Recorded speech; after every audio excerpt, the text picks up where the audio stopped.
What's up, and welcome back to Interpreting the Stars, where today we're doing a different segment. I'm doing something called Cool or Whipped, where I have my bowl of Cool Whip here, and I'm going to decide if a bunch of movies are cool or if they're whipped.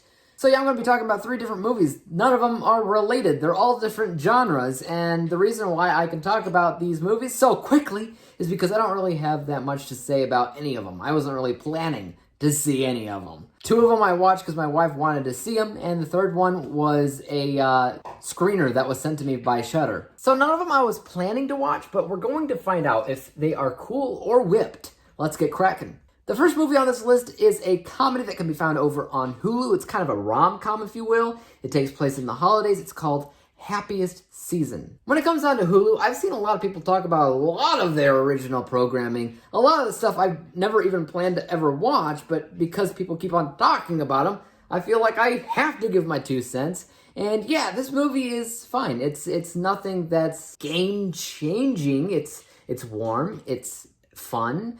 Kristen Stewart and Mackenzie Davis play characters that are believably loving, though understandably strained at times. It's actually bold when it comes down to the LGBTQ crowd because, I mean, it's talking about somebody who is closeted and how difficult it is for them to even approach the idea of coming out. And a lot of these warm, lovey-dovey, fluffy films would have you believe that it's really easy to come out, or it should be easy to come out to your family. And this kind of proves that that's not always the case. That some families, yeah, it's super easy, but some families will disown you. Some families will never talk to you again. And just thinking that might be the case for this person, it makes it very difficult. And yeah, it makes it interesting and funny for some awkward scenes to happen.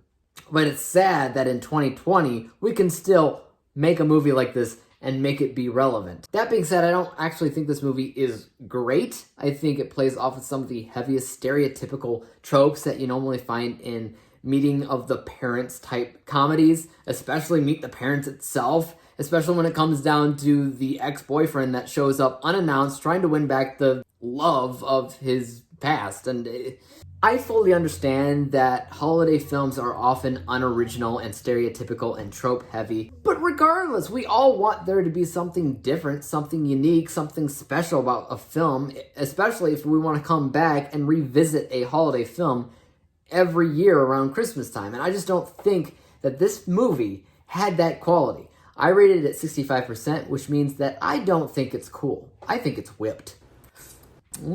Hillbilly Elegy is the second film that I'm talking about. It's a drama that can be found over on Netflix, and that's actually one of the most interesting things about this movie, right? That it's a drama about hillbillies, and when we see hillbillies, we automatically think comedy. We automatically think slapstick comedy, and just to see that this isn't that it's a drama is interesting, but that's really the only thing that I can say about it. That's a lie. I can also say that it's Oscar bait, and it definitely is. Really good cinematography, really good editing, really good production design, set design, makeup, hair, all that. Performances are really strong from Amy Adams and Glenn Close, both of which are kind of unrecognizable in their roles, and everybody's doing a great job. They really are. When you watch this movie, you're like, oh yeah, this is a good movie. It is definitely Oscar bait, but in my opinion, there's a difference between Oscar bait and Oscar worthy. What do I mean by that? I mean, Oscar bait, yeah, the movie's probably going to end up at the Oscars. It might even win some awards, who knows? But do I think it's worthy of an Oscar?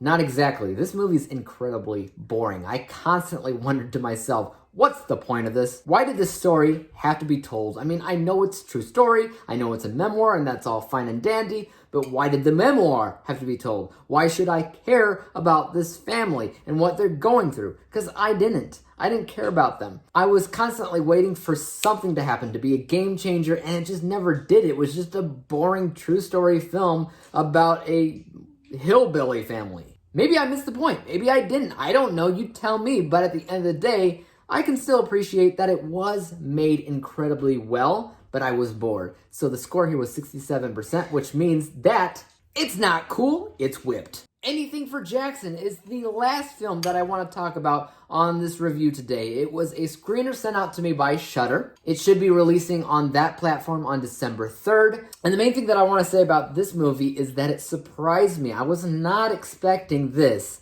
out of that movie. It plays off of the basic idea that it's an exorcism film, But it's not what you expect because it's a reverse exorcism, meaning that they take a person who's completely average, completely normal, who is pregnant, and they go through the motions of possessing their baby with, the ghost of their lost, dead grandchild. And I actually thought it was very, very well done. Obviously, it takes a few nods here and there from, say, The Exorcist. It takes nods from Rosemary's Baby.